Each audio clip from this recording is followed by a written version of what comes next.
0.133 cycle per second per cycle. Second per cycle. So it's 133 milliseconds. And so my percent is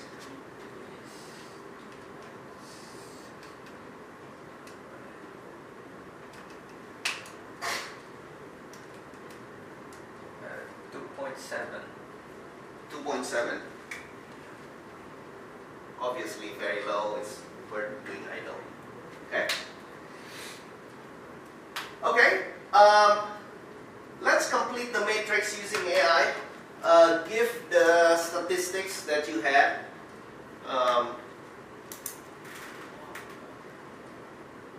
Fill this matrix with some assumptions. These are the assumptions. These are the columns.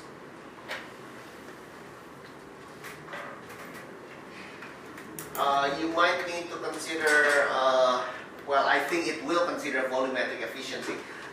It's going to have to estimate the math map first, okay? So in your prompt, first create a math matrix, 3x3 matrix.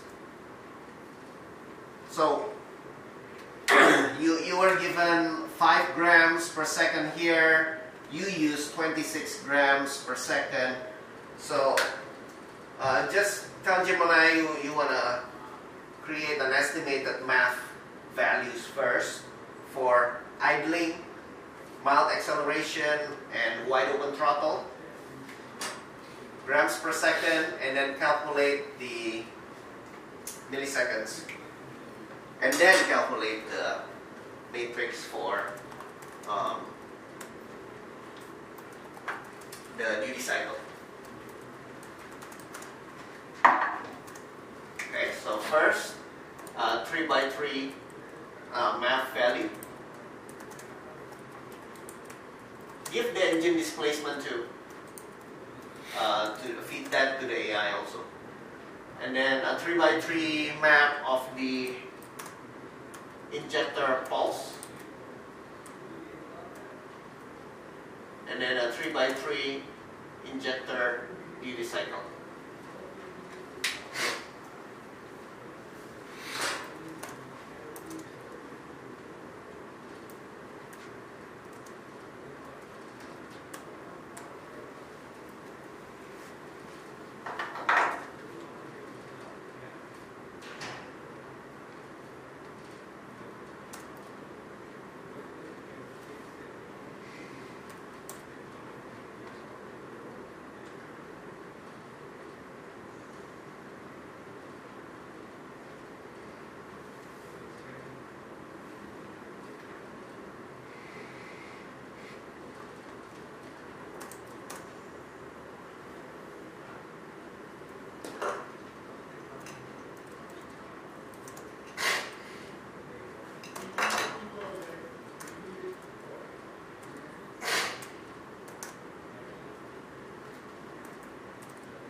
fast.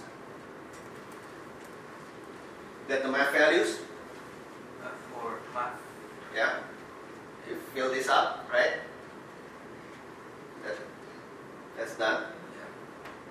What about the injector pulse? Doing that. So what are we looking at approximately here? Let's use your values, Simon. Because you got 26 for this, right? Yeah. So what are the math values you're getting? At 3000 RPM, 8.3 grams. 8.3, what about this? 14.1. 14.1, And 8.3. 8.3, 26, 46.9. okay, 60.5. 60, 16. 16. 16.5. 55.1. And 93.7. Okay. And for the injectors, Doing it right now. pulses? Doing right now. Oh, So the RPM is 5,000, 6,000. okay. 6, this. Oh, you had 5? No, I put 6. Okay.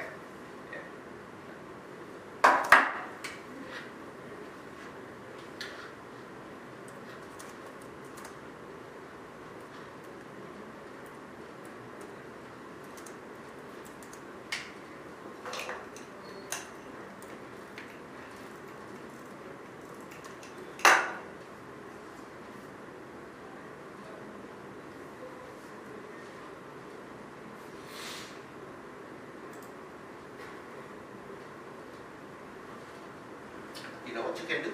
You can project it here. How about that? I think it has wireless projection. Hit Windows K. See if the TV shows up. Yes. Sounds. Here.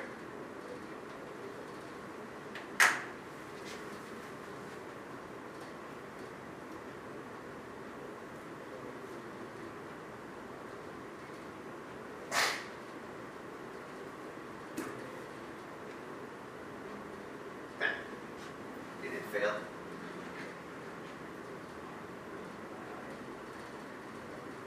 You're doing it again?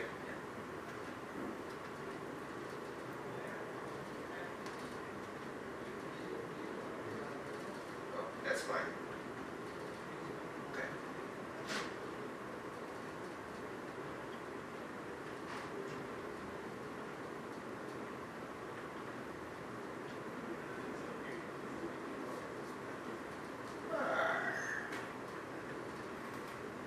Oh well, It says so just mention it. at 9,000 RPM, 14.7, 5.1 millisecond. No, You saying 3,000? 3,000. Yeah. Uh-huh. 5? No, 12.3. 12.3 millisecond? Yeah, and then 6,000 is 13.2. 13.2. Then Idle, mild acceleration.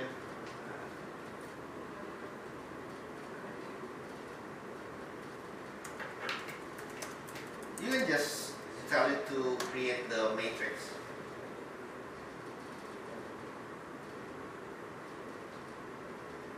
uh, 3.5, and then 8.9. 8.9. Oh, here, 8.9. Yeah. Okay. Okay. Wide open throttle.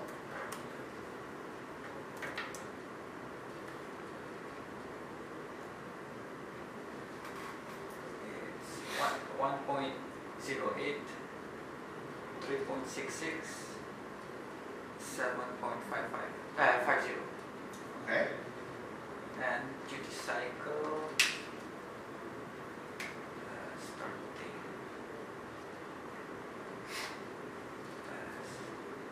for 8.3.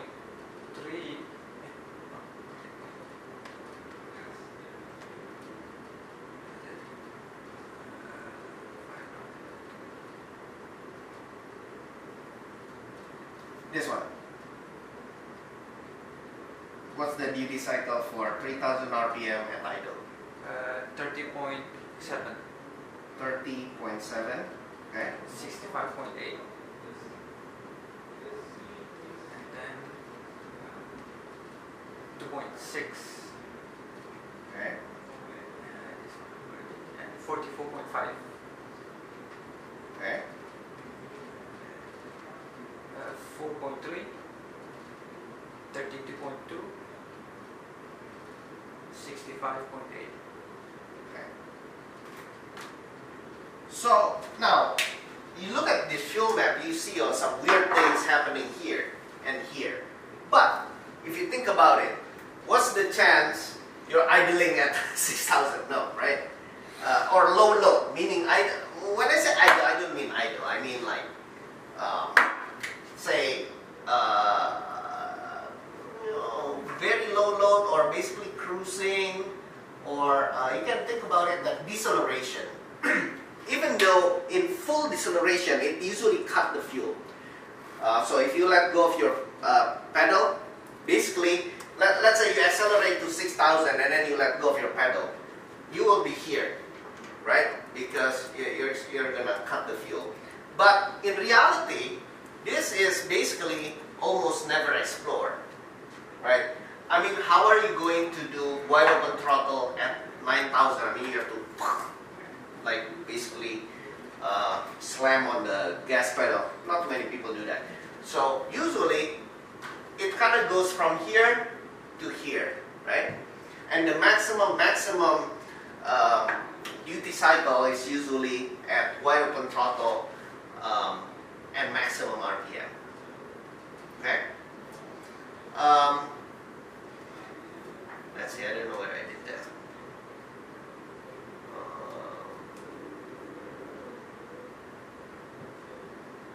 Yeah. Now, I want you to ask AI what would be other factors. I mean, think about it. This is the base. This is called the base map. Okay. When we say the base map of a fuel, we're talking about theoretical values based on the amount of acceleration we need, the RPM, and if there is a map sensor, manifold absolute pressure, this will be the map pressures, right? But this is called the base fuel map. Now there are additional modifications. I'll just mention two basic ones. One is the injector delay. The injector takes some time to open it up. So maybe like a 1 millisecond delay, or maybe less with better injectors. Another one is volumetric efficiency. Volumetric efficiency is the effectiveness of airflow getting into your engine. Now, you remember throttle body? In this, there is a butterfly valve that basically opens. Okay? At idle, you're basically closing the throttle body, and your air kind of goes through the gaps. But at a wide open throttle like this, the flow of air is very good. And so that affects what is called the volumetric efficiency, how effective it is. And there are other things. So what I want you to do, I want you to ask AI, how will the base fuel map be adjusted based on other real-world factors? Go ahead and prompt it. Okay. So how will the base fuel map be adjusted further? You got engine temperature and all that.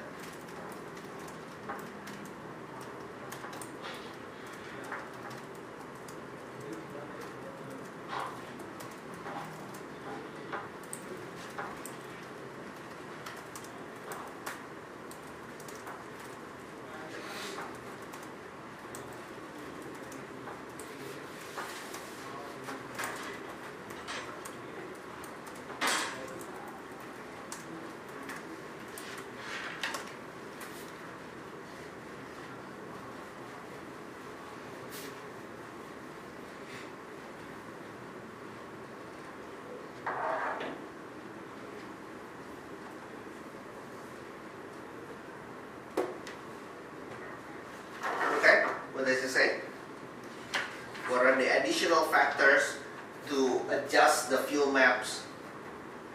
Air density. Air density? So, How will that measure? How do they usually measure that? cold air.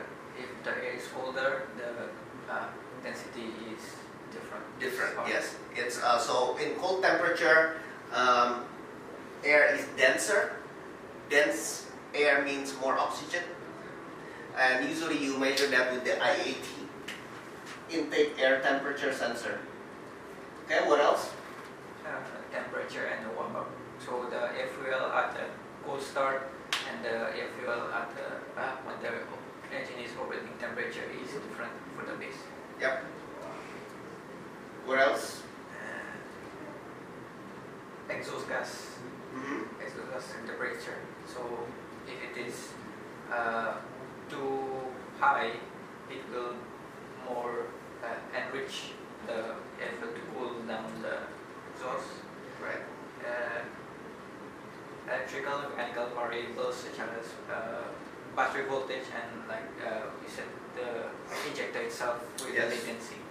The latency, which is affected by the battery voltage, if your battery voltage is kind of low, it has more difficulty. And it says what I know is during overtime the ECU makes changes and remembers the changes because during the cycle of an injector the millisecond changes depending on the wear of various components. Mhm. So if you put a new injector, the older values would be You used. can reset it. So you need to Yeah. reset. Yeah. Yes.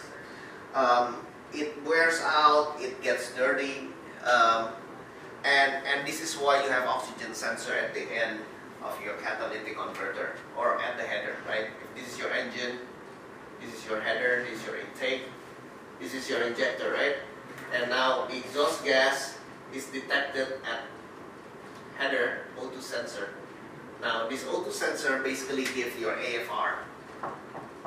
So you got the open loop map, and then you got the correction from the O2 sensor. So this map is the basic map, and then you got all your adjustments, right? 1, 2, 3, 4. I mean, you multiply with, and you add, you subtract, you add, you subtract. You get this, you got the O2 sensor, you got everything going on, right? So there is maybe like 5 to 6 different adjustment factors after the fuel map. So what we calculated is just the base fuel map, or some people call it the open loop, meaning that no feedback. If there is no feedback, let's say your O2 sensors fail, it's going to just refer to the base map, and it's going to be very inefficient because a lot of the correction factor is also for efficiency. So running the base open loop map will be far from optimal. But that's called the limp mode sometimes, right? When you run open loop, your engine is going to limp. That's when your sensors fail. Okay, so I will then do the ignition timing map, and this should be relatively simple in basic calculation, but it is very complex in real world. But doing the basic calculation kind of give us the basic science of it, and that's really my goal. It's just for us to get the basic science. Now, if this is the crankshaft, if this is the crankshaft and this is the cylinder, okay, the piston goes up and down, right? And when it's at the top, this one represents the piston at the top, and this is the spark plug. This is the cylinder. When the piston is at the top, this is called TDC, or in other words, top dead center. Ignition happens before it, but maximum temperature, pressure, where it makes the most power, boom, the maximum boom, happens after top dead center. crankshaft, this is TDC, 12 o'clock. And usually peak pressure happens here. So let's say 12 degree ATDC. After TDC, okay? A means after. Now, your ignition has to start way back, okay? So let's say 20 degrees BTDC. This means before. Okay, so your piston, so we're talking about between the compression stroke and the power stroke, right? So the piston is going up. We are rotating clockwise. Okay, piston is going up, TDC, and then piston is going down. Sorry, good pictures. So rotates clockwise. Okay, so you're approaching the top, maximum compression, and then power. Ignition happens as you approach TDC. Ignition starts before TDC, and then this is where you got the spark going, and then the flame basically spread. And it takes time. When we say time, we're talking about milliseconds, but still time. Okay? And so the idea of timing is not to be too early that we causes knock or pre-ignition. We also don't want to do it too late that we don't produce the maximum thump at the angle that we want. So this really becomes like an art, right? I mean, controlling the flame and letting the flame explode at the right timing. So the calculation is actually basic. The controls are challenging in the real world. But there are two main ignition model, ignition factor, ignition. So we're just gonna mention two.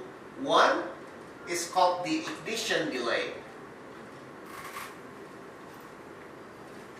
And we're going to take a model of about 0.5 millisecond. Okay? And what this is basically a chemical delay. It's basically to start from spark to actual combustion. Okay? So this is from spark to actual combustion start. So that's the first delay. The second delay is what I mentioned, is the big one, flame propagation. So flame propagation is going to take time, okay? So this is usually combustion start, the definition is at 10% combustion. So from 10% is going to go to 90%. So this is a flame propagation. Is from 10% to 90% combustion. Okay? Again, combustion takes time. So we're going to say that the main burn duration is, we're going to assume it's going to be 25 degrees of crank rotation. So yes, it does take time. But this 25 degrees is from 10% to 90%. I mean, we don't want to be too early, we don't want to be too late, so usually we aim for 50%, it's called MFB, or mass fraction burn. Okay, basically 50% combustion. So out of the 25 degrees, we basically target, okay, so we're going to target about 50% MFB at 8 degrees ATDC. here, rotate, and this is maximum pressure usually, but in our model, let's just aim at 8%, and this is 50% MFB, mass fraction burn. The question is, when do we have to start ignition? Well, for the spark advance, this term is called SA, or spark advance. And this is really your ignition map. If your fuel map is milliseconds, your ignition map is the same table, but then is the amount of degrees, right? So this might be 15, 17 degrees, 18 degrees. Okay, so this is your ignition map. And we're just calculating a single value here, okay? So let's calculate for 2000 RPM and 8000 RPM. What we need to calculate is, first, we need to calculate the degrees of engine rotation. So at 2000 RPM, we have 2000 multiplied by 360 degrees per revolution divided by 60. Okay, 60 seconds. This is degrees. Basically 2000 revolution per second, right? Revolution per minute, right? And so you multiply by 360 divided by 60, that's degrees per second. And then if you want to do it in milliseconds, which is the typical way to do it, so you multiply by 1 over 1000, so we have 12 degrees per millisecond. Okay, so that's kind of the degree of engine rotation during 2000 RPM. That's kind of 12 degrees per millisecond. That's how fast your crank rotates. At 6000 RPM, you guessed it, it's basically 3 times that, 56 degrees per millisecond. Now, we're gonna calculate these delays, right? Let me erase this.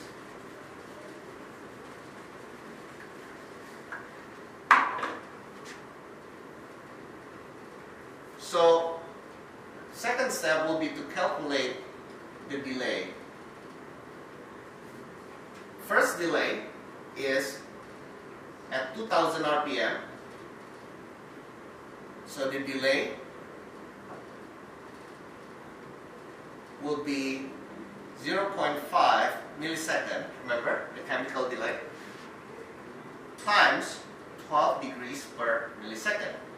So that means it's 6 degrees delay at 2000 RPM. Because our delay is measured in milliseconds. But in engines, when we want to calculate ignition timing, we talk about degrees. So we always kind of have this degree and milliseconds conversion. Similarly, delay at 6000 RPM will be milliseconds times 36 degrees per millisecond, which is 80. So these are the delays. You see, the delay is very significant at 6000 RPM because things are happening very fast. Right? Question, the ignition delay, the 0.5 is what? Is from the spark to the flame, to create the flame, to start the flame. Okay? There is that delay. And then we have this. And that's the longer, so it can be like 25 degrees to happen. Okay? So now let's calculate the final timing. So the burn center is roughly half of it, so half of 25 degrees for the flame propagation. We want it to arrive at 8 degrees ATBC, right? So this is 12.5 degrees for 50% MFB, mass fraction burn. And therefore, at 2000 RPM, to hit 8 degrees ATBC, then the total degrees advance, so the spark advance is, you have 8 degrees. Let's count this as positive, okay, and this as negative. So, well, yeah, okay. So spark advance. So 8 minus, right? 8 degrees minus 6 degrees minus 12.5 degrees. Right? So that's minus. That's how much you need to be more advanced. So you have minus 10.5, which means BTDC. So if I draw it here,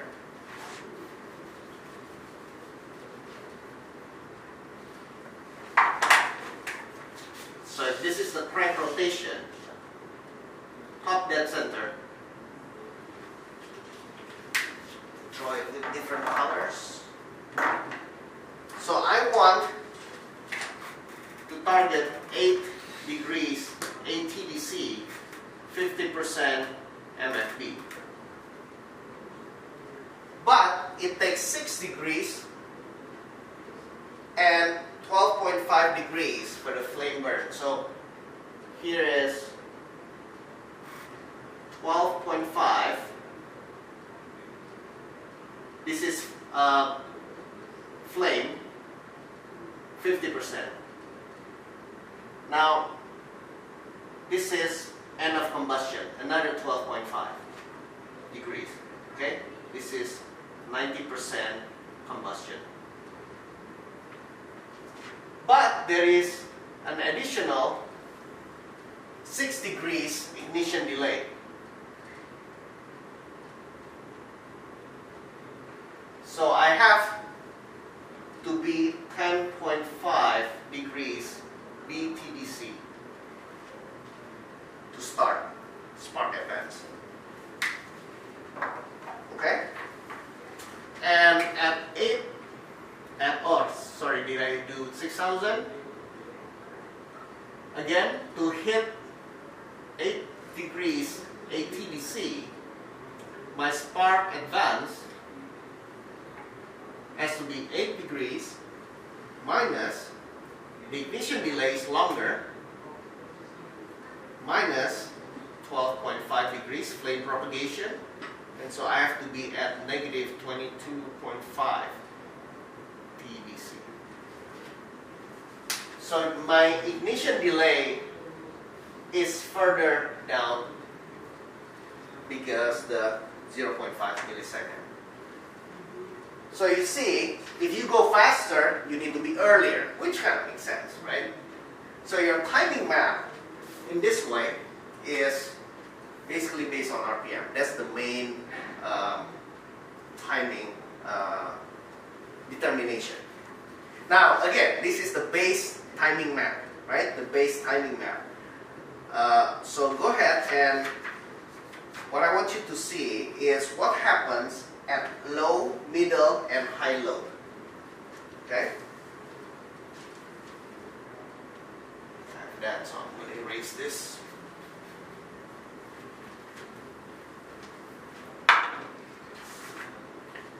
So the ignition timing gonna be dependent on the load also. So if we create this map again, oops, 900 RPM, 3000 or 6000 at red line. This is low load, medium load, and high load.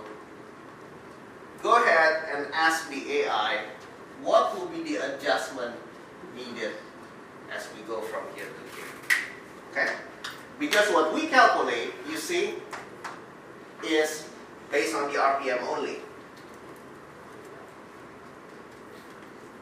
Sir, Yes. that one when you calculate 2000 RPM and 800, when it on the second step calculation delay, it's 2000 and 6000. Mm-hmm. It has to be 8000. Why 8,000?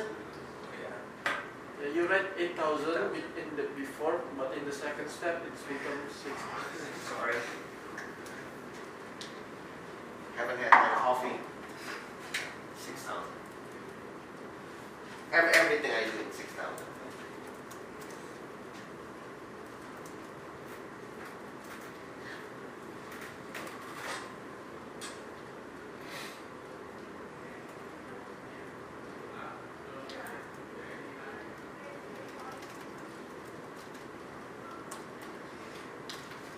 So what happens at higher load? How do we need to adjust the basic timing?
So how will it be different? I mean, I calculate the basic timing for RPM based timing, right?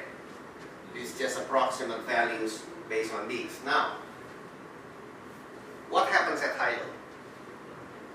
At high load, so what happens at 3000 RPM, low load, it's between 34 to 38 degrees.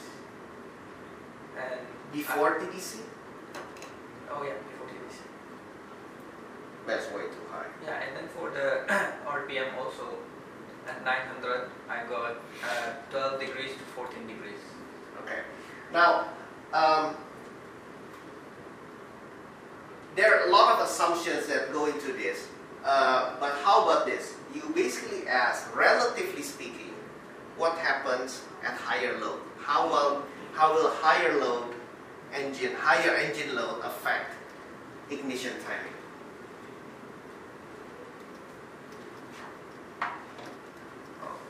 the air fuel mixture is thin at low load, but you have high vacuum, and the air fuel is thin and less dense. This makes the flame front travel much slower.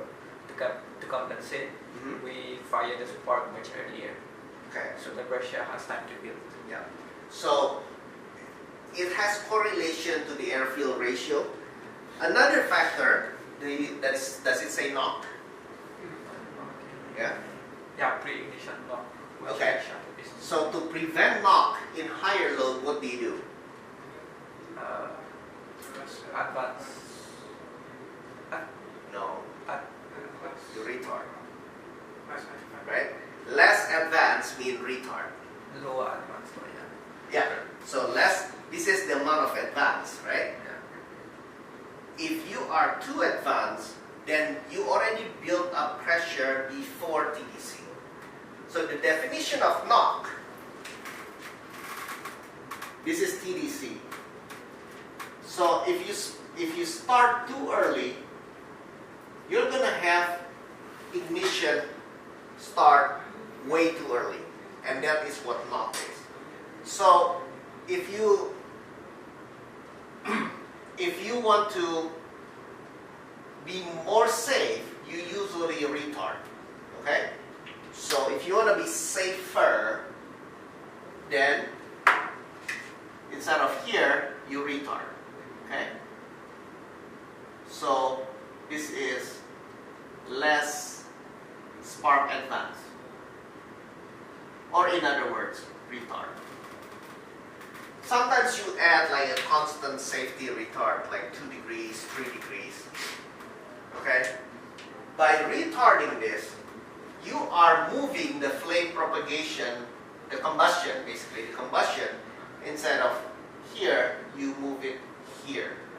And so you make sure that combustion happens mostly at ATDC, especially the maximum pressure zones. So the maximum pressure zones you want it after. So in higher engine load, you basically do less advance. Or in other words, retard timing. In the old days, before all the electronic ignition, you got the timing light. You still remember that? If you do older cars. A timing light is you connect the LED lights and the spark timing. distributor. Right, the distributor. And then when you press on, it's a strobe. It basically turns on only at TDC, basically. So you time the spark according to the RPM, and then I think the video. it's what I know is the distributor has an adjustment based on the vacuum. Yes, yes.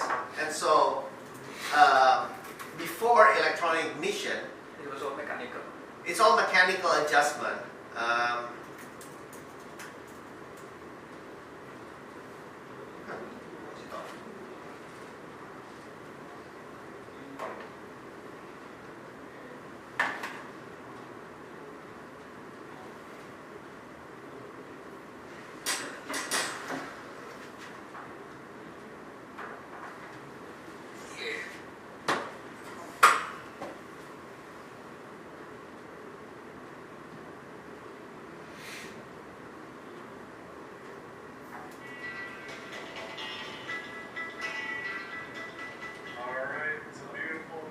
Sunny spring day in central Iowa.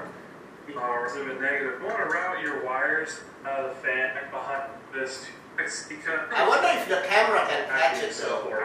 and the distributor hold down nut. That's what I do. Here at the harmonic balancer. So it shines a light on this pulley, and there is a marker, a physical marker, and a tint on the pulley. So what you see from the top, this is the pulley, the belt pulley, and there is a marker here, and then there is a physical bracket. And then how you tune the ignition timing is you strobe a light, you use a light strobe, and so it sits still. Because this is rotating, right? But if you shine just at the same timing as the spark timing, because the spark goes, right? And so you shine the light only during ignition, then you're going to see this mark stationary. And that's what a strobe is. And so you adjust the distributor if you want to advance or if you want to retard. And many times when you have knock on your engine, then you retard the timing to make it more conservative. I don't know whether it also mentions that, but fuel octane has a significant impact on your timing. Basically, a higher octane allows you to bear higher temperature. So think about it. The pressure goes up here, right? Now, so the pressure at TDC depends on the timing. With higher octane fuel, you can have more pressure without knocking, and therefore you can advance the timing. So, in summary, advancing is more aggressive. This produces higher power. Basically, the more advanced you are, the more power you create. But before knock, right? And then knock comes in, and then you sacrifice power again. So basically, the way you tune is you want to advance the timing to make more power before knock happens. But if you use higher octane fuel, you are more resistant to knock. And because you're more resistant to knock, you can advance it maybe 1 to 2 more degrees. And that's what you're buying when you buy higher octane fuel. Higher octane fuel does not produce more horsepower. I repeat again, higher octane fuel does not produce more horsepower. But a higher octane fuel will allow you to advance your spark earlier, which then makes more power. Get it? So it's in the tuning. If you use higher octane fuel, but you are not trying to be more aggressive, then your engine will not make more power. Now, I don't know whether the engine over time can learn that I'm using higher octane fuel. I don't think so. But if I use poor octane fuel, then knock starts to happen, and then my engine will learn, and it's going to retard it to reduce the knock, to avoid the knock. So, ignition timing is actually much more delicate than air-fuel ratio. Air-fuel ratio is easy to tune, but ignition timing is much harder because it has so many effects, like air density, fuel quality, all this advancing and retard. And so, like you said, you have the memory in the ECU, and the memory trying to keep track of your behavior and your fuel quality, which it's Indonesian. Yeah. It's mostly you put a lot of additive in your fuel. We do, and I don't know what it is now, but we used to use leaded fuel. It's still leaded, right? Yes, leaded. In the US, it's prohibited. Yeah.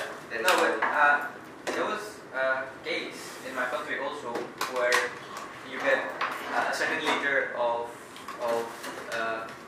fuel. So to increase the volume, they put lead in it. So it's like illegal, but they got caught. So they're trying to make profit. Lead is good for an engine. It acts as a lubricant also, and it enhances the combustion. But it's a little bit poisonous. Yeah. A little bit. You won't die.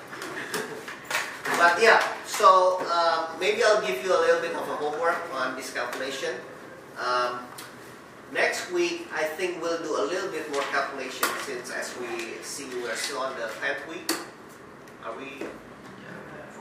Yeah, I think I only need 2 weeks for hybrid and electric vehicle topics, so we might be able to